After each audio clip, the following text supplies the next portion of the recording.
एक बड़े गांव में एक जमींदार रहता था जिसका नाम शंभू था। उसके 3 बेटे और 3 बहुएं थी। उसके पास 6 दर्जन पशु, 200 एकड़ जमीन और अनाज की 2 दुकानें थी। फिर भी उसके परिवार के सब लोग चावल में भूसी और रोटी में चोकर मिलाकर खाते थे। सब्जी तलने की बजाय उबालकर खाना पसंद करते थे। बड़ी कढ़ाई में छिलके और जड़ के साथ नमक डालकर सब्जी उबाल ली जाती और कभी उसमें तेल डालना हुआ तो यह कठिन काम स्वयं जमींदार शंभू करते थे। परिवार के सदस्यों और नौकरों को मिलाकर 50 व्यक्तियों के लिए बनी इस सब्जी में कितना तेल डाला जाता होगा आप सोच भी नहीं सकते। 1 ओंस का 4/10वां भाग यानी 10 दिनों में 4 ओंस तेल के डिब्बों में अंगूठे के आकार की एक कड़छी रहती थी। जमींदार उसी कड़छी से तेल निकालता और उसे कढ़ाई में डाल देता। ताज्जुब की बात यह है कि साल में 4 ओंस तेल खरीदा जाता और वे साल भर चल जाता था। पूरे परिवार को सब्जी के साथ भूसी और चोकर खाना पड़ता था। शंभू की तीनों बहुएं धनी परिवार से आई थी और उन्हें बेहतर खाने पीने की आदत थी।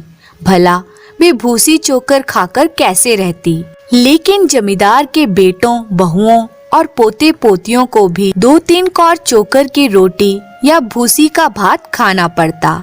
इसके बाद वे पेट पर हाथ फेरते हुए बोलते थे कि आज तो बहुत खा लिया।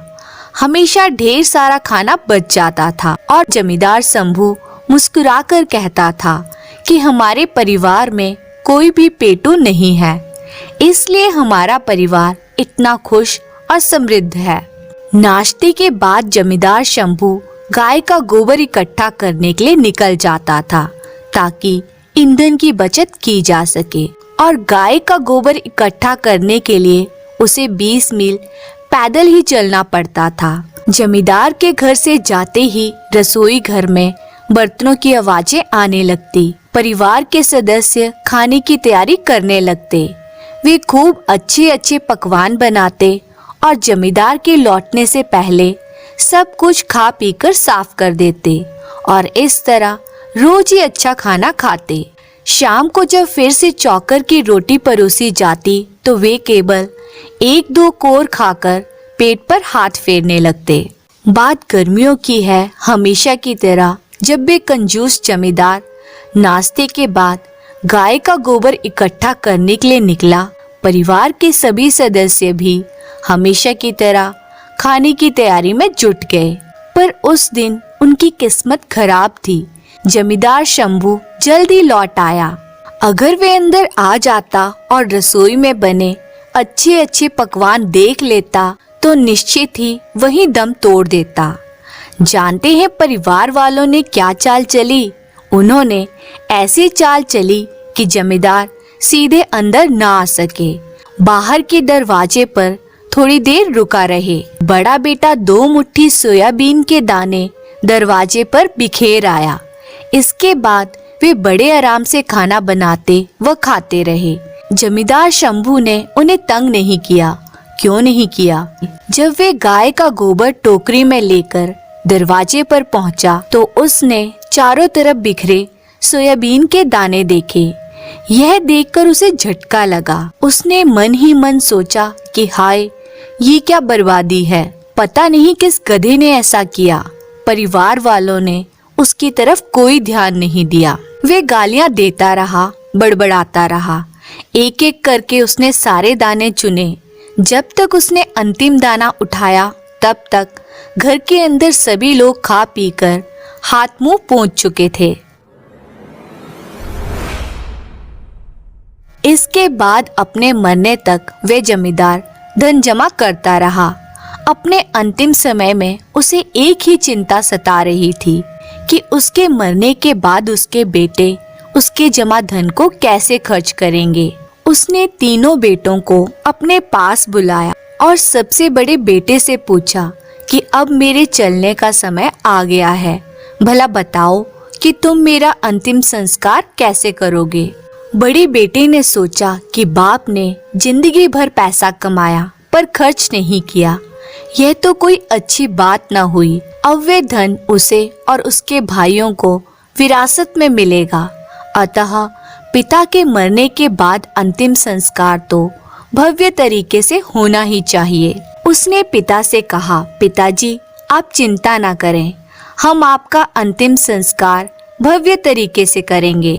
अपने पुत्र की बात सुनकर पिता ने कहा कि नहीं, भव्य तरीके से तुम्हारा क्या मतलब है, पहले यह मुझे बताओ। बेटे ने अपनी पूरी योजना पिताजी को बयान कर दी कि हमने सब कुछ तय कर लिया है।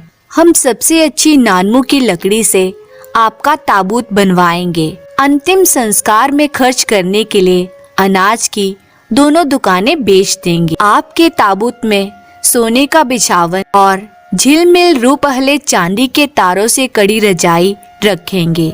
साथ ही खर्च के लिए 7 सोने के सिक्के और पहनने के लिए 7 हीरे भी रखेंगे। 50 दिनों तक लगातार बौद्ध लामाओं और पंडितों से धर्म ग्रंथ पढ़वाएंगे। 64 व्यक्ति मिलकर ताबूत उठाएंगे। इससे पहले कि बेटा और योजना का बखान करता, कंजूस पिता ने उसे रोककर डांटते हुए कहा, तुम गधे के गधे ही रहोगे, कैसी मूर्खों जैसी बातें कर रहे हो। क्या हम रुपयों से बड़े हैं? अनाज की दोनों दुकानों को बेचने से भी ऐसा भव्य अंतिम संस्कार नहीं हो सकता। नानमू की लकड़ी का बनाया ताबूत मिट्टी के अंदर सड़ जाएगा। सोने के 7 सिक्कों और हीरों की कीमत जानते हो? क्या तुम परिवार को दिवालिया करना चाहते हो? भला 50 दिनों तक क्या सारे संबंधियों को तुम घर पर रखोगे? मेरे खर्चे पर उन्हें खाना खिलाओगे? मुझे मंजूर न होगा। तुम किसी लायक नहीं हो, पक्के गधे ही हो। बड़े बेटे को डांटने के बाद उसने मंजले से पूछा कि तुम क्या करोगे? फिजूल खर्ची के कारण बड़े भाई को पड़ी डांट को ध्यान में रखकर मंझला बेटा बोला, आप चिंता न करें पिताजी, बड़े भैया तो औकात से ज्यादा खर्च करना चाहते हैं। अभी हमारी भी जिंदगी पड़ी है। हम आपको साधारण लकड़ी के ताबूत में सोने के केवल 7 सिक्कों के साथ दफनाएंगे। उसमें हीरे नहीं रखेंगे। सोने के बिछावन और झिलमिल रूपहले चांदी के तारों की रजाई की भी कोई जरूरत नहीं है। 21 दिनों तक धर्म ग्रंथों का पाठ होगा और वह भी हर तीसरे महीने में। उसकी योजना भी पिताजी को रास नहीं आई। उसने कहा, नहीं, यह भी बहुत ज्यादा है, इससे तो हम कंगाल हो जाएंगे। फिर छोटे से पूछा, अच्छा छोटे, तुम बताओ, तुम क्या करोगे?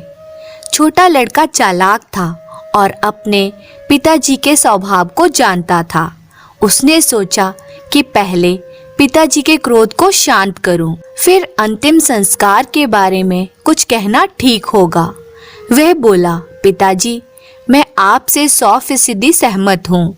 मेरे भाई गलत सोच रहे हैं, वे इंतजाम करना नहीं चाहते। आपने कितनी मेहनत से पूरी जिंदगी में ये पैसा जमा किया और इसे ऐसे खर्च कर देना तो भारी बेवकूफी होगी। दूसरा, अगर 21 दिनों तक धर्म ग्रंथों का पाठ हुआ तो इतने दिनों तक सारे संबंधी खाने के लिए यहीं डटे रहेंगे। भला ऐसा संभव है? मेरी योजना से आपको अवश्य राहत मिलेगी। आपके मरने के बाद अंतिम संस्कार में पैसे खर्च करने की बजाय हम आपके मुर्दा शरीर से पैसा कमा सकते हैं। कंजूस जमींदार ने कभी सोचा भी नहीं था कि मुर्दे से भी पैसे कमाए जा सकते हैं। कैसे कमाओगे? तुम तो काफी समझदार लगते हो। भला जरा मुझे भी बताओ कि तुम मुर्दा शरीर से पैसे कैसे कमाओगे? छोटा बेटा बोला, हालांकि आप बीमार हैं, पर आपका वजन नहीं घटा है। आपका वजन अभी भी 50 किलो तो होगा ही। हम लोग बाजार से 1 किलो नमक और थोड़ी चीनी खरीद लेंगे और आपके शरीर को उसमें मिलाकर उबाल लेंगे। फिर आपके मांस को मोहल्ले में मांस के भाव बेच देंगे। 50 किलो मांस का तो अच्छा पैसा मिल जाएगा। इस तरह हम आपका अंतिम संस्कार भी कर देंगे और पैसे भी कमा लेंगे। आपको मेरी योजना कैसी लगी? बड़े भाइयों की तो डर के मारे हालत खराब हो गई थी, पर पर कंजूस बाप क्रोध करने के बजाय मुस्कुराने लगा। वह खुश होकर बोला, बहुत अच्छे, तुम बहुत समझदार हो। तुम ही एक हो जो मुझे समझ सके। ऐसा ही करना, पर एक बात का ख्याल रखना, मांस अपने घर की दक्षिण की तरफ बेचना, उत्तर की तरफ तो भूल कर भी नहीं बेचना। अब छोटा बेटा चौंका। वे जानना चाहता था कि उन्होंने ऐसा उत्तर क्यों दिया। तब पिता ने इसका रहस्य बताया कि उत्तर की दिशा के परिवार वाले उधार में खरीदना चाहेंगे। अपने पिता की बात सुनकर तीनों बेटों को विश्वास हो गया कि हमारे कंजूस पिता ने सब कुछ पहले से ही सोच रखा है। कुछ दिनों बाद शंभू की तबीयत में सुधार होने लगा और वह स्वस्थ हो गया। वह पहले की तरह ही अपने परिवार के साथ जीवन व्यतीत करने लगा। धन्यवाद। वेणुपुर नाम के गांव में दो भाई रहते थे। एक का नाम था दुर्जन और दूसरे का नाम था सूजल। दुर्जन जितना दुष्ट था, सूजल उतना ही नेक और सीधा साधा, किंतु वह बहुत गरीब था। दुर्जन सूजल की गरीबी पर खूब हंसता था। वह भले ही दूसरों को रुपया पैसा आदि उधार में देता, किंतु अपने छोटे भाई सूजल को फूटी कौड़ी भी नहीं देता था। एक दिन सूजल की पत्नी ने अपने पति से कहा, क्यों जी, हम कब तक इस गांव में भूखों मरेंगे? यहाँ तो ठीक से मजदूरी भी नहीं मिलती। सूजल ने लंबी सांस खींचते हुए कहा, तो तुम ही बताओ ना, मैं क्या करूं? पत्नी ने कहा, क्यों ना हम शहर चल दें, वहाँ कोई न कोई काम तो मिल ही जाएगा। सूजल शहर में कोई रोजगार तलाशने का निश्चय कर अगले ही दिन पत्नी द्वारा बनाई रोटी और गुड़ की पोटली लेकर शहर की ओर निकल पड़ा। अभी उसने जंगल में प्रवेश ही किया था कि उसे एक कुटिया दिखाई पड़ी। वहाँ एक वृद्ध साधु कुटिया के पास खड़े थे। सूजल को देखते ही साधु महाराज कहने लगे, सूजल बेटा, तुम कहाँ जा रहे हो? साधु के मुंह से अपना नाम सुनकर वे चौंक गया, पर समझ गया कि ये बहुत पहुँचे हुए साधु हैं। सूजल ने अपनी राम कहानी उन्हें कह सुनाई। साधु सूजल की परीक्षा लेने के उद्देश्य से कहने लगे, बेटा सूजल, मैंने पिछले 3 दिनों से कुछ भी नहीं खाया है। यदि तुम अपने हिस्से की 1-2 रोटी दे देते तो मेरे भी प्राण बच जाते। सूजल ने उसी क्षण पोटली से 2 रोटी और थोड़ा सा गुड़ निकालकर साधु के सामने रख दिया। साधु प्रसन्न होकर कहने लगे, बेटा, मेरे पास देने को कुछ भी नहीं है, किंतु मेरी 2 बातें सदा याद रखना और जहाँ तक हो सके उनका पालन करना। भगवान तेरी अवश्य सुनेंगे। पहली बात, यथाशक्ति दुष्ट जनों की भी सहायता करना, और दूसरी बात, जो कुछ भी कमाओ उसमें से कुछ न कुछ अवश्य दान करो। सूजल ने दोनों बातें मन में गांठ कर ली और वे आगे बढ़ गया। अभी थोड़ी दूर ही चला था कि एक पेड़ के नीचे 4-5 लोग बैठे दिखाई पड़े। शायद वे डाकू थे। सभी के पास बंदूकें तथा तलवारें थी। उन्हें देख सूजल के प्राण सूख गए। फिर थर-थर कांपने लगा। इस पर डाकुओं के सरदार ने कहा, राहगीर, डरो मत, हम तुम्हें मारेंगे नहीं, पर हमारी एक शर्त है। सूजल ने हाथ जोड़ते हुए पूछा, आपकी क्या शर्त है? सरदार ने उसे कुछ पैसे देकर कहा, पास में ही बस्ती है, तुम वहाँ जाकर हमारे लिए कुछ खाने का सामान ला दो। सूजल सोचने लगा, यह तो पाप है, मैं डाकुओं की सहायता क्यों करूं? तभी उसे साधु की पहली बात याद आ गई और वह राजी होकर गांव की ओर खाने का सामान लेने चल पड़ा। थोड़ी देर बाद जब वे लौटा तो वे सब वहां से गायब थे।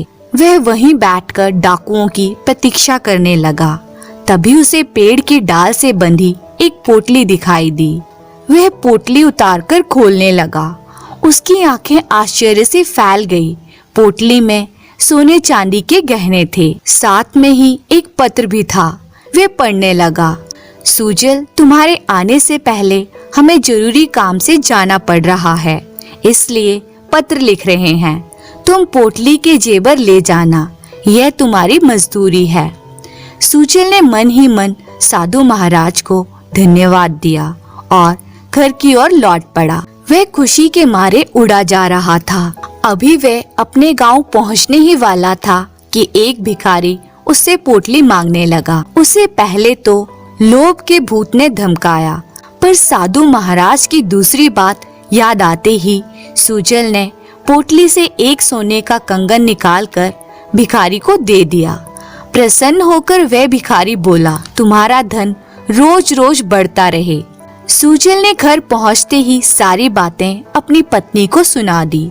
वह भी मन ही मन साधु महाराज को भगवान का अवतार मानकर प्रणाम करने लगी। अब उसका धन सचमुच रोज रोज बढ़ने लगा। दुर्जय ने जब अपने भाई सुजल को अमीर होते देखा तो उसने भी राज जानने के लिए अपनी पत्नी को सुजल के पास भेज दिया। सुजल ने अपनी भाभी को सब बातें सच सच बता दी। दुर्जन भी दूसरे दिन साधु की तलाश में चल पड़ा। थोड़ी दूर चलते ही साधु महाराज भी मिल गए, किंतु दुर्जन से रोटियां मांगने पर उसने रोटी नहीं दी और ना ही उनकी बातें सुनी। वह जल्द से जल्द डाकुओं के पास पहुंचकर इनाम लेना चाहता था।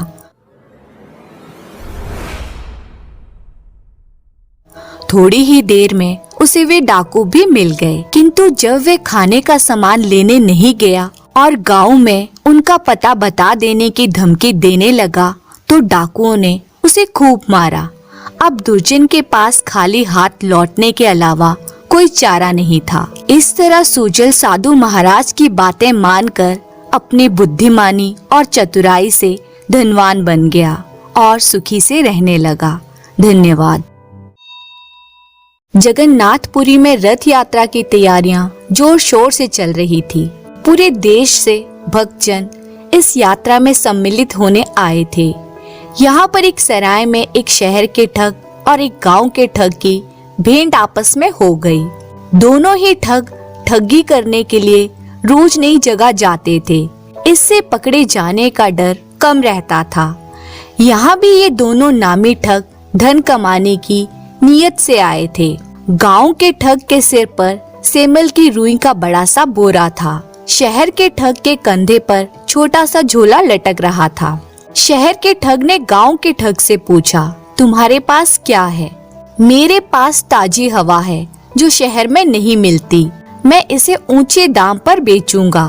इस बात से शहर का ठग ललचा गया। उसने कहा, मेरे पास कीमती पत्थर हैं जो कहीं भी बिक जाते हैं।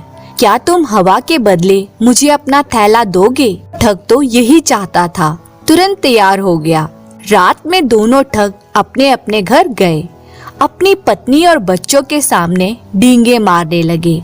आज तो एक आदमी को खूब उल्लू बनाया। देखो, छोटे से कोयले के थैले के बदले बोरी भर शुद्ध कीमती हवा लाया हूँ।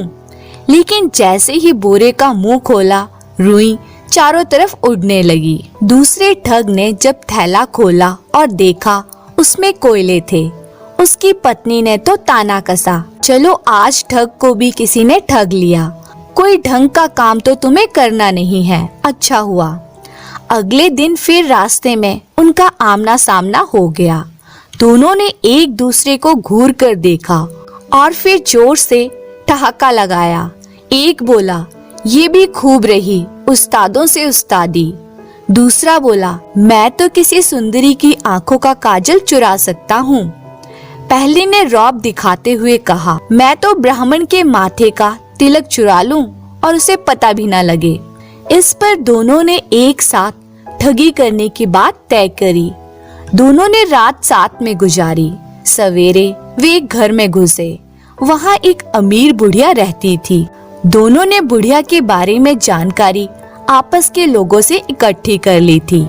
वह बुढ़िया के पास गए, पैर छुए और बोले, बुआ, हम तुम्हारे भतीजे हैं। तुम तो इतने दिनों से घर आई नहीं। अब मेरे लड़के की शादी में तुमको जरूर आना है।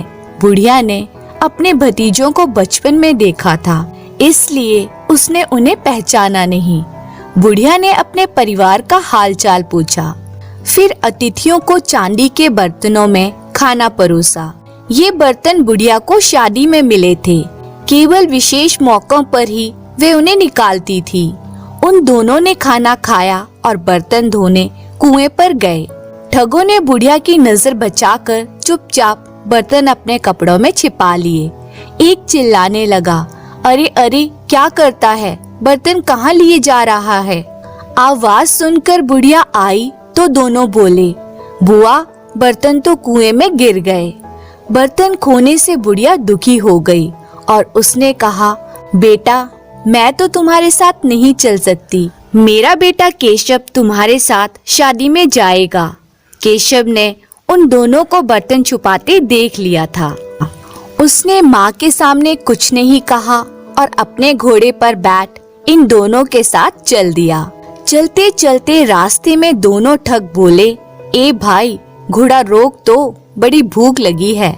हमारे पास तो पैसे नहीं हैं, तुम अमीर आदमी हो, जरा अच्छा खाना खिलाओ। क्यों नहीं, इस जगह मेरा लेना देना चलता है, हमें कुछ भी खर्च करने की जरूरत नहीं पड़ेगी। केशव ने कहा। वह इन दोनों को सबक सिखाना चाहता था। दोनों ठग बोले, ये तो बड़ी अच्छी बात है। केशव ने उनसे कहा, तुम लोग यहीं रुको, मैं इंतजाम करके आता हूँ। यह कहकर केशव वहाँ एक व्यापारी के पास गया। उसने गुपचुप उससे बात की, फिर वापस आया और दोनों ठगों को व्यापारी के पास ले गया। व्यापारी ने केशव को धन दिया। वह धन लेकर जाने लगा तो दोनों ठग बोले, अरे भाई अकेले कहाँ जाते हो, हम भी चलते हैं। नहीं मुझे काम है, थोड़ी देर में मैं आता हूँ, तब तक तुम्हारे स्वागत और खान पान का ध्यान ये श्रीमान रखेंगे। केशव ने व्यापारी की ओर इशारा किया। व्यापारी ने उन दोनों को डपटकर कहा, जाओ पीछे खेतों में मजदूरों के साथ काम पर लग जाओ। उन दोनों ने व्यापारी को समझाने की बहुत कोशिश की कि वे मजदूर नहीं हैं, पर व्यापारी ने कहा, मैंने तुम दोनों को पैसे देकर खरीदा है, काम तो लूंगा ही। नहीं नहीं, हम लोग अच्छे घर परिवार के हैं। केशव ने हमारे साथ धोखा किया है, आपको भी धोखा दिया है, हम उसे खोज लेंगे, आप एक बार हमें जाने दो। दोनों ने बहुत विनती की। व्यापारी को उन पर दया आ गई। उसने अपना एक नौकर उन दोनों के साथ केशव को खोजने के लिए भेज दिया। इस बीच केशव दूसरे गांव पहुंच गया। वहां एक हलवाई की दुकान पर जाकर गपागप मिठाई खाने लगा। दुकान पर एक छोटा लड़का बैठा था। उसने कहा, मिठाई खानी है तो दाम निकालो। देखो बच्चे, मैं तुम्हारे पिताजी का दोस्त हूँ, उनसे जाकर कहो मक्खी मिठाई खा रही है, कुछ नहीं कहेंगे। केशव ने प्यार से बच्चे को समझाया। जब उस बच्चे ने जाकर पिता को बताया तो वे नाराजगी से बोले, जाओ जाओ, मक्खी तो मिठाई खाती ही है, चिंता मत करो, एक मक्खी कितनी मिठाई खा लेगी।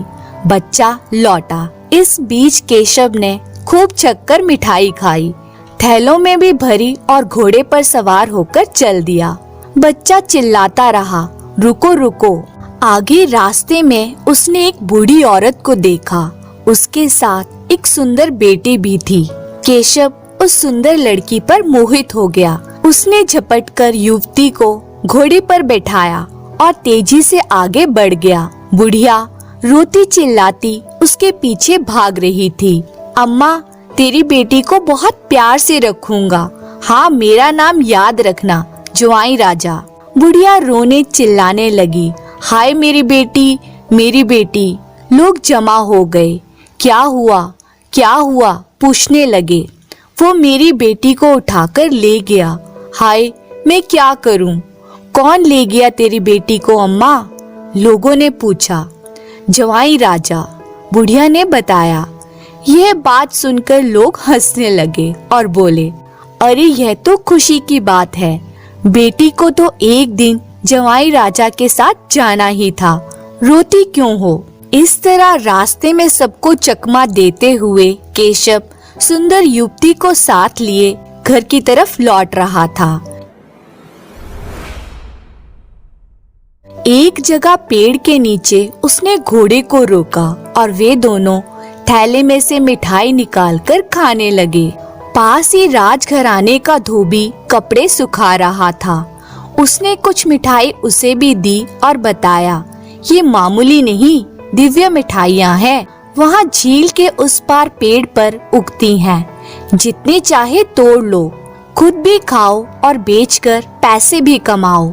धोबी उसकी बातों में आ गया और उससे उसने विनती की, कुछ देर आप मेरे कपड़ों का ध्यान रखना, मैं मिठाई लेकर जल्दी लौट आऊंगा। जाओ, पर शीघ्र लौटना, हम अधिक देर नहीं रुक सकते हैं, केशव ने कहा। जब धोबी चला गया तो केशव ने राजघराने के कीमती वस्त्रों की गठरी बांधी, घोड़े पर लादी और युवती को बैठाकर चल दिया। व्यापारी का नौकर और दोनों ठग उसे ढूंढते हुए हलवाई की दुकान पर पहुँचे। हलवाई की बातें सुनी और अपने साथ उसे भी मिला लिया। आगे बुढ़िया भी मिली, वो भी अपनी बेटी के लिए रो रही थी। अब इन पांचों की टोली केशव की तलाश में आगे बढ़ी तो देखा धोबी लुट जाने पर अपना सिर पीट रहा था। उसे भी अपने साथ ले लिया। वे सब रास्ते में अपनी अपनी कहानी सुनाने लगे। सब क्रोध में थे और केशव को पकड़ना चाहते थे। अंततः एक गांव के बाहर इन लोगों ने केशव को पकड़ ही लिया। सबने उसका घेराव किया और धमकाने लगे। बचने का कोई उपाय न देख वह बोला, देखो भाई, आप सब मेरी बात सुनो, मैं कोई चोर उचक्का नहीं हूँ। मैं आप सबका सामान लौटा दूंगा। जो मिठाई मैंने खाई थी उसके पैसे दे दूंगा। मैं तो परख रहा था कि कैसे लोग आसानी से बेवकूफ बन जाते हैं। आप सब छोटे मोटे फायदे के लिए मेरी बातों में आ गए। आज आप सब मेरे मेहमान हैं। मैं आप सब के रहने खाने का इंतजाम अपने एक मित्र के घर में कर देता हूँ। रात्रि में आराम कीजिए, सवेरे मैं सबका सामान लौटा दूंगा। फिर आप लोग अपने अपने घर चले जाना।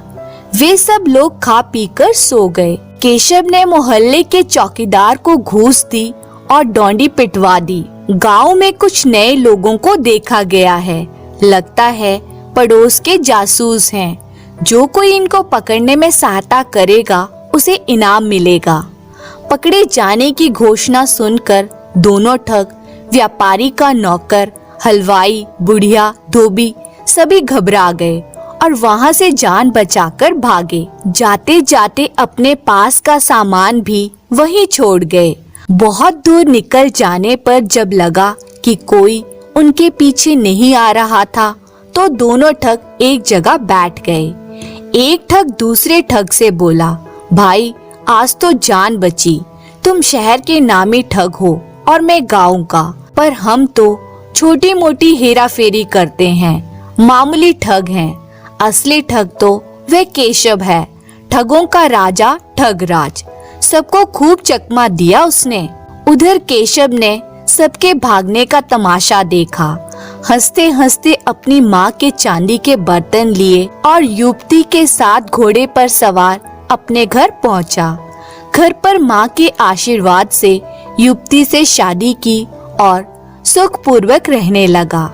एक दिन पत्नी ने पूछा कि उसने उन सब लोगों को क्यों सताया। उस पर केशव बोला, खाली हेरा फेरी में क्या है, मजा तो चतुराई से चकमा देने में है। धन्यवाद।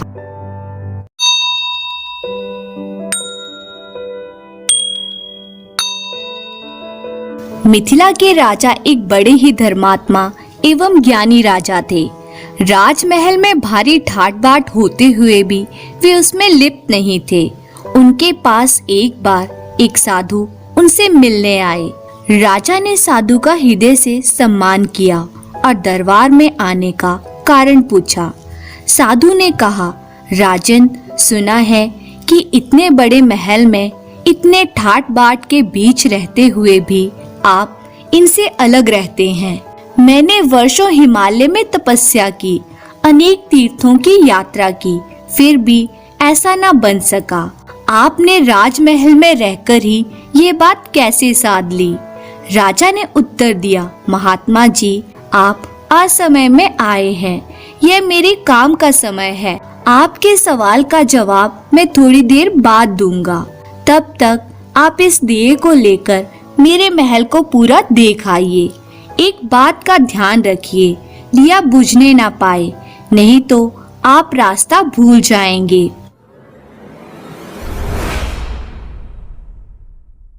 साधु दिया लेकर राजमहल को देखने चल दिया। कई घंटे बाद वह लौटा तो राजा ने मुस्कुराकर पूछा, कहिए स्वामी जी, मेरा महल कैसा लगा? साधु बोला, राजन, मैं आपके महल के हर भाग में गया, सब कुछ देखा, फिर भी वह अनदेखा रह गया। राजा ने पूछा, क्यों? साधु ने कहा, राजन, मेरा सारा ध्यान इस दिए पर लगा रहा कि कहीं ये बुझ ना जाए।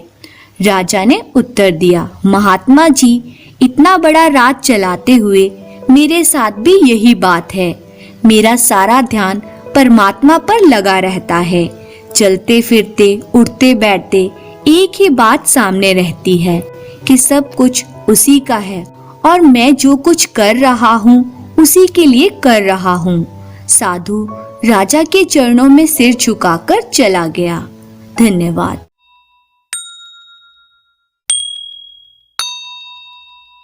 एक बार एक साहूकार था। उसके 4 पुत्र थे।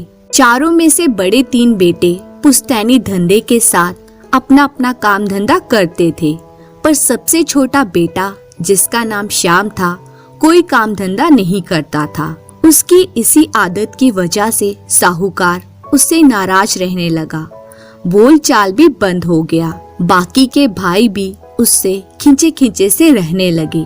पर माँ तो माँ होती है, वो हमेशा उसे कुछ न कुछ करने की प्रेरणा देती रहती। एक दिन उसकी माँ ने उसे अपने पास बुलाया और 100 रुपए उसके हाथ में देते हुए उससे कहा, इन रुपयों से अपना कोई व्यापार शुरू करो। श्याम 100 रुपए लेकर मेले में पहुंच गया और वहां उन रुपयों से एक चूहा खरीदकर खुशी खुशी घर आ पहुंचा। माँ ने चूहा देखा तो माथा पीट कर रह गई। फिर उसने श्याम से कहा, तुमने 100 रुपए व्यर्थ ही चूहे पर बर्बाद किए हैं। खैर, अब ले ही आए हो तो इसे अनाज के भंडार में ले जाकर छोड़ दो, वहाँ अनाज खाता रहेगा। श्याम चूहे को अन्न भंडार गृह में ले गया और वहाँ छोड़ दिया। चूहा आजाद हुआ तो उसने श्याम से कहा, तुमने मुझे आजादी दिलाकर मुझ पर बड़ा उपकार किया है। अगर तुम पर कभी भी कोई मुसीबत आए तो तुम मुझे याद करना, मैं तुम्हारी सहायता करूँगा। इतना कहकर चूहा बोरी में घुस गया।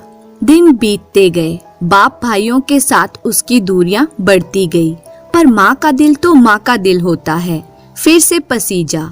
उसने फिर एक बार श्याम को 100 रुपए देकर कोई व्यापार करने को कहा। श्याम बाजार गया और 100 रुपए के बदले एक बिल्ली ले आया। जब वे घर लौटा और माँ ने बिल्ली को देखा तो उसका मन बड़ा खिन्न हुआ। बेटे को डांटते हुए बिल्ली को बाहर ले जाकर छोड़ने को कह दिया। श्याम ने जब बिल्ली को छोड़ा तो उसने भी छूटते हुए कहा, मित्र, तुमने मुझे आजादी दी है, इसके लिए धन्यवाद। और हाँ, अगर तुम कभी कोई मुसीबत में पड़ जाओ तो मुझे याद करना, मैं हाजिर हो जाऊंगी। कहते हुए बिल्ली अंधेरे में लोप हो गई। दिन बीतते गए। माँ ने एक और प्रयास किया। बेटे को 100 रुपए देते हुए कहा, देखो, अब तुम बड़े हो गए हो, शादी ब्याह की उम्र हो चली है, यह पैसे लेकर जाओ और कुछ काम धंधा शुरू करो। श्याम पैसे लेकर बाजार गया और उन पैसों से तोता खरीद कर ले आया। माँ ने तोते को देखा तो अपनी किस्मत को कोसने लगी। उसने तुरंत तोते को छोड़ने का हुक्म दिया। श्याम ने जब तोते को छोड़ा तो तोता भी धन्यवाद करता हुआ उससे मुसीबत में उसका साथ देने की बात कहता उड़ गया। साहूकार और दूसरे भाइयों को जब उसकी सारी बातों का पता चला तो वे बड़े नाराज हुए। समय बीता। एक दिन श्याम माँ के पास पहुँचा और व्यापार के लिए पैसों की मांग करने लगा। माँ ने घर के दूसरे सदस्यों से छुपाकर उसे पैसे दे दिए और यह कहते हुए विदा किया, अब की बार इन पैसों से कुछ कुछ काम धंधा जमाकर ही लौटना, पहले की तरह इन्हें बर्बाद न करना। श्याम पैसे लेकर हाट बाजार की ओर निकल पड़ा। रास्ते में उसकी मुलाकात एक मदारी से हुई। मदारी के पास एक बूढ़ा सांप था। श्याम ने 100 रुपए देकर वो सांप खरीद लिया और घर लौट आया। घर में माँ ने जब सांप को देखा तो अपनी किस्मत को रोने लगी। श्याम को जोर जोर से डांटने लगी। शोर सुनकर साहूकार और दूसरे भाई भी वहाँ आ गए। सब श्याम को कोसने लगे। सबने सांप को तुरंत घर से दूर ले जाकर छोड़ने का हुक्म सुना दिया। श्याम सांप को लेकर चल पड़ा। एक निर्जन स्थान पर उसने सांप को छोड़ना चाहा तो सांप ने कहा, मित्र, मदारी की कैद से छुड़वाकर तुमने मुझ पर बड़ा एहसान किया है, पर तुम मुझे यहाँ मत छोड़ो। मैं बूढ़ा हो गया हूँ और अब मुझसे चला नहीं जाता। अगर रेंगूंगा तो पक्षी मुझ पर आक्रमण कर देंगे। अतः मुझे उठाकर ले चलो। जहाँ मैं कहूँगा वहाँ मुझे छोड़ देना। तुम्हारा बड़ा उपकार होगा। श्याम ने सांप को उठाया और चल पड़ा। रास्ते में एक जगह बहुत बड़ी दीमक की वामी थी। वामी के एक छोर पर बहुत बड़ा छेद था। सांप ने वहाँ उससे कहा, तुम मुझे यहीं छोड़ दो, पर मेरी पूंछ को पकड़ कर रखना, छोड़ना मत। श्याम ने सांप को वहीं रखा और उसकी पूंछ कसकर पकड़ ली। सांप धीरे धीरे उस बड़े छेद में घुस गया। पूंछ पकड़कर श्याम भी उस छेद में गहराई तक उतर गया। उतरते उतरते वे दोनों गहराई में उतर गए और एक शहर में पहुंच गए। शहर के सुंदर भवनों, रास्तों, फूलों, बगीचों की सुंदरता देख श्याम बड़ा आश्चर्यचकित हुआ और उसने देखा कि वो बूढ़ा सांप एक सुंदर मनुष्य के रूप में बदल गया। मनुष्य रूप में आते ही उसने श्याम से कहा, चलो मैं तुम्हें अपने राजा के पास ले चलता हूँ। चलते चलते वे महल के भीतर पहुँच गए। अंदर सिंहासन पर बड़ी बड़ी मूंछों वाला सांप का राजा विराजमान था। मनुष्य रूप में आए उस सर्प ने राजा का झुककर अभिवादन किया। राजा ने कहा, आ गए तुम, बहुत समय लगा दिया, कैसी कटी वहाँ पर तुम्हारी। सांप ने कहा, पूछिए मत महाराज, मदारी के हाथों पकड़े जाने पर कुछ भी मेरे बस में न था। यह तो भला हो इस भले मानस का जिसने मुझे मदारी से आजादी दिलवाई। यह कहते हुए उसने सारी बात कह सुनाई। राजा ने श्याम को बुलाकर अपने पास बिठाया, उसका खूब आदर सत्कार किया और इस तरह श्याम वही सर्पलोक में रहने लगा। सांपों के राजा को श्याम का स्वभाव बड़ा अच्छा लगा, सो उसने अपनी इकलौती बेटी सोनकेसी का ब्याह उससे करने की सोची। उसने अपने वजीरों से सलाह मशवरा किया और सबकी रजामंदी से दोनों का ब्याह करवा दिया। श्याम का ठाट बाट राजाओं सा हो गया। उसकी पत्नी सोनकेसी बहुत ही सुंदर थी। उसके बाल सोने जैसे थे। स्वभाव की वो बहुत भली थी।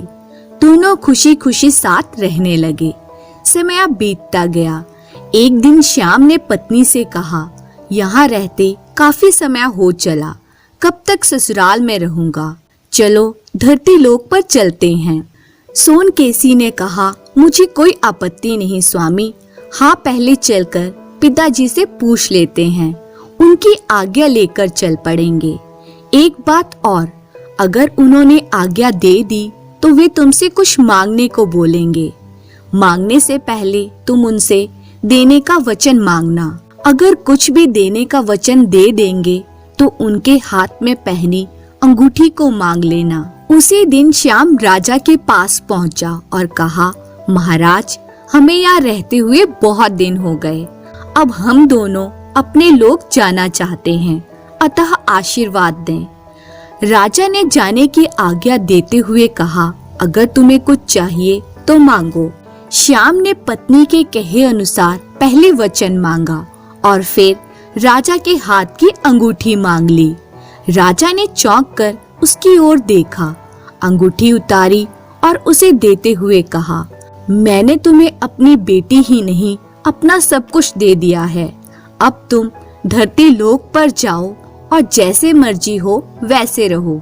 अगले दिन सबने खुशी खुशी दोनों को धरती लोक के लिए विदा किया और इस तरह वो दोनों धरती लोक पहुंच गए। धरती पर पहुंचकर श्याम अपने घर की ओर बढ़ा तो पत्नी सोनकेसी ने कहा, मैं उस घर में नहीं रहूंगी। सुनकर श्याम चिंता में पड़ गया कि वे रहेंगे कहाँ, खाएंगे क्या। उसे चिंता में डूबे देख सोनकेसी ने अंगूठी निकाली और उसकी स्तुति करते हुए कहा, हे रामेश्वरी मुंदरिये, यहाँ एक सुंदर सा महल बन जाए जिसमें धरती की हर सुख सुविधा मौजूद हो। तुरंत वहाँ एक सुंदर महल बन गया और उसमें रोज के बर्तन व्यवहार की हर चीज मौजूद हो गई। श्याम को यह देख अंगूठी की महत्वता का पता चला और ससुर की कही बात समझ में आई। दोनों खुशी खुशी वहाँ पर रहने लगे। जब भी किसी चीज की जरूरत पड़ती वो अंगूठी से मांग लेते। एक दिन सोनकेसी महल के चौबारे पर बैठकर अपने बाल संवार रही थी कि उसके 2 बाल झड़कर पास बहती नदी में जा गिरे। बाल एक मछली ने निगल लिए और तैरती तैरती दूर किनारे निकल गई। एक रोज वो मछली मछुआरे के जाल में फंस गई। वे उसे दूसरी मछलियों के साथ राज दरबार में दे आया और इस तरह वो मछली रसोई घर में पहुंच गई। राजा के रसोइयों ने जब उस मछली को काटा तो पेट में से सोने का बाल देखकर वे हैरान हुए। वे तुरंत राजा के पास पहुँचे और बालों को दिखाते सारी बात उन्होंने बता दी। राजा सोने के बालों को देखकर पगला गया। वह सोचने लगा, जिस औरत के बाल इतने सुंदर है वो स्वयं कितनी सुंदर होगी। वह सोने के बालों की मालकिन को अपने महल में देखने की इच्छा पाल बैठा और तुरंत उसने अपनी सारी दूतियों को महल में बुला लिया और पूछा, तुम क्या क्या काम कर सकती हो। सबने अपनी अपनी खूबियां बताई। राजा सुनता गया। अंत में 2 दूतियां रह गई। उनमें से एक ने कहा, महाराज मैं स्वर्ग में छेद कर सकती हूँ।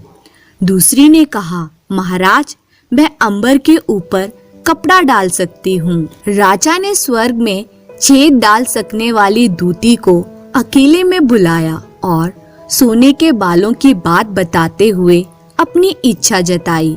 सारी बात सुनकर दूती ने कहा, महाराज मैं सोने के बालों वाली लड़की के बारे में जानती हूँ। वह सर्पलोक के राजा की बेटी सोनकेसी है, पर वो धरती पर कैसे पहुँची ये मुझे नहीं पता। खैर मैं उसे ढूंढने का प्रयास करती हूँ। आप कुछ नौकर चाकर और रुपए पैसे मुझे दे दें, मैं तुरंत खोज में निकलती हूँ। राजा ने वैसा ही किया और दूती खोज में निकल पड़ी। दूती मछली काटने वालों से पूछताछ करती हुई आखिर उस मछुआरे तक पहुंच गई जिसने मछली को पकड़ा था। उससे सारी बात जानकर आखिर में वो उस नदी तक जा पहुंची। वहां पहुंचकर उसने एक नाव तैयार करवाई और उसमें बैठकर पानी की दिशा की ओर बढ़ चली। नाव दिन रात चलती आखिर उस महल के किनारे पहुंच गई जहां पति पत्नी रहते थे। दूती ने मल्लाह को हुक्म दिया, मैं जब तक ना लौटूं यहीं पर रहना, कहकर फिर नाव से उतर गई और महल की ओर बढ़ चली। महल के पास जाकर उसने महल और उसमें रहने वाले लोगों के बारे में जानकारी इकट्ठी की तो उसे विश्वास हो गया कि सोने के बालों वाली लड़की और कोई नहीं, सर्पलोक के राजा की बेटी सोनकेसी ही है। वो योजना बनाकर महल में घुस गई और सोनकेसी को देखते ही बोली, भांजी सोनकेसी, तुम धरती लोक पर कैसे और कब पहुंची? मुझे पहचाना? मैं तुम्हारी मौसी। सोनकेसी ने कहा, तुम कौन और मेरी मौसी कैसे? मैं तुम्हें नहीं पहचानती। यह सुनते ही दूती ने कहा, तुम अभी बच्ची ही थी जब मैं यहाँ धरती लोक पर आ गई थी। वापस जाना ही नहीं हुआ। धरती है ही ऐसी, जो एक बार यहाँ रह गया यहीं का होकर रह गया। खैर तुम्हें यहाँ देखकर यूं लग रहा है जैसे मैं अपनी बहन के घर पहुँच गई हूँ। तुम मुझे सर्पलोक के हाल चाल सुनाओ, कैसे हैं सब वहाँ? सोनकेसी घर पर अकेली थी, घर वाला कहीं बाहर गया था। सर्पलोक की बातें सुनी तो दूती सच कहती प्रतीत हुई। सोनकेसी ने उसे मौसी समझ सारी बातें बतला दी और उसका खूब आदर सत्कार किया। शाम को जब श्याम घर लौटा तो सोनकेसी ने दूती का परिचय अपनी मौसी बताकर दिया तो वे बड़ा खुश हुआ। इस तरह दूती वहाँ रहने लगी। धीरे धीरे दूती ने सोनकेसी को अपनी बातों में फंसा लिया और उससे सारे राज जान लिए। यह भी जान लिया कि किस प्रकार अंगूठी उनकी सारी जरूरतों को पूरा करती है और वे उस अंगूठी को कहाँ रखते हैं। एक दिन श्याम घर पर नहीं था तो दूती ने मौका देखकर कहा, भांजी, मुझे महल से बाहर घूमे बहुत दिन हो गए हैं। यूं भी इंसान एक जगह बैठे बैठे उब जाता है, सो चलो कहीं घूम आए। सोनकेसी उसकी बातों में आ गई और बाहर घूमने के लिए तैयार हो गई। सज धज कर जब दोनों बाहर आई तो दूती ने कहा, अरे मैं अपने जूते तो अंदर ही भूल गई, रुको मैं लेकर आती हूँ। सोनकेसी ने कहा, तुम रुको मौसी, मैं लाती हूँ। पर दूती ने उसकी एक न सुनी, झट से अंदर दौड़ती हुई गई और अंगूठी को उठाकर अपने कपड़ों में छुपाकर बाहर लेकर आ गई। सोनकेसी वहीं खड़ी थी, दोनों महल से बाहर आ गई। दूती उसे बहलाती फुसलाती नदी किनारे ले गई और नौका को देखते हुए कहा, भांजी चलो आज नौका विहार करते हैं। सोनकेसी मान गई, दोनों नौका पर जा बैठी। दूती ने नाव चलाने का हुक्म दे दिया। नाव धीरे धीरे चल पड़ी। नौका जब काफी दूर निकल आई तो सोनकेसी चौंकी। उसने मौसी से नौका मोड़ने को कहा, पर दूती तब अपने असली रूप में आ गई थी। सोनकेसी जान गई कि इस औरत ने उसका अपहरण कर लिया है। पहले तो उसने नदी में कूदना चाहा, पर गहरा पानी देखकर रुक गई। दूसरा, उसे विश्वास था कि जब उसके घरवाले को सारी बात का पता चलेगा तो वह अंगूठी के सहारे उसे अपने पास बुला लेगा। उसे तो ये मालूम ही नहीं था कि दूती अंगूठी भी उठाकर ले आई है। खैर, वह दूती को भला बुरा कहती रही। नौका जब राजमहल के करीब पहुंच गई तो दूती ने सोनकेसी को नौकरों से पकड़वाया और महल के भीतर ले गई। राजा की खुशी का कोई ठिकाना न रहा। उसने दूती को खूब सारा धन, हीरे मोती देकर विदा किया। दूती ने अंगूठी की बात किसी को भी नहीं बताई और उसे साथ लेकर अपने घर आ गई। राजा सोनकेसी को अपने महल में पाकर बड़ा खुश था। उस जैसी सुंदर स्त्री ना तो उसने पहले कभी देखी थी और ना ही ऐसी सुंदरता के बारे में उसने कभी सुना था। पहले तो राजा घबराता रहा, पर अंततः अपना निवेदन लेकर सोनकेसी के पास पहुंचा और कहा, सुनो सुंदरी, घबराओ मत, तुम यहाँ की रानी हो। तुम जो चाहोगी मैं वो करने के लिए तैयार हूँ। तुम बस मेरी रानी बनने की हामी भर दो। सोनकेसी पहले तो झिझकी, फिर साहस कर कर बोली, राजा मैं यहाँ स्वयं चलकर नहीं आई, अपितु वो औरत मेरा अपहरण करके छल करके मुझे यहाँ लाई है। तुम्हें मेरी एक शर्त माननी होगी। राजा ने कहा, एक क्या, मैं 100 शर्तें मानने के लिए तैयार हूँ। तुम कहो क्या शर्त है? वह बोली, राजा तुम 6 महीने तक मुझे हाथ नहीं लगाओगे, उसके बाद जो जी में आए करना। राजा ने शर्त मान ली और उसे दासियों के हवाले छोड़कर चला गया। सोनकेशी को विश्वास था कि उसका पति अंगूठी के सहारे उसे ढूंढ लेगा, अपने पास वापस बुला लेगा। उधर साहूकार का लड़का श्याम जब घर लौटा तो उसे महल में कोई नहीं मिला। वह यही सोचकर बैठ गया कि यहीं कहीं मौसी के साथ गई होगी, आती ही होगी। पर जब देर तक कोई न लौटा तो वह बड़ा परेशान हुआ। उसे अंगूठी की याद आई, पर जब देखा तो अंगूठी वहां नहीं थी। वो इधर उधर सब जगह सोनकेसी और अंगूठी को ढूंढने लगा। तभी उसके मन में विचार आया कि उसकी मौसी आई थी। हो सकता है अंगूठी लेकर वो वापस चली गई हो, और अगर ऐसा हुआ है तो वो अब कभी वापस नहीं आएंगी। सोचते सोचते वह इस परेशानी से छुटकारा पाने की सोचने लगा। सोचते सोचते उसे चूहे, बिल्ली और तोते की याद आई।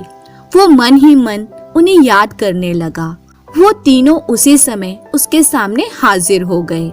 तीनों को वहां देखकर श्याम ने सारी व्यथा कह सुनाई और कहा, मित्रों, मेरी सोनकेसी और अंगूठी को वापस लेकर आओ, नहीं तो मैं मर जाऊंगा। इतना कहकर लड़का मूर्छित होकर वहां गिर पड़ा। तीनों ने लड़के की हालत देखी तो आपस में कहने लगे, अगर सोनकेसी और अंगूठी ना मिली तो ये सच में मर जाएगा। यह सोचकर उन्होंने आपस में सलाह मशवरा किया और अंततः तय किया कि तोता सब जगह उड़कर सोनकेसी और अंगूठी का पता लगाएगा। उसके बाद सब मिलकर तय करेंगे कि क्या करना है और कैसे करना है। तोता तुरंत उड़ गया। उसने चारों दिशाओं में उड़ान भरी और अंततः लौटकर दोनों को बताया कि सोनकेसी तो राजा के महल में है, पर अंगूठी उसके हाथ में नहीं है।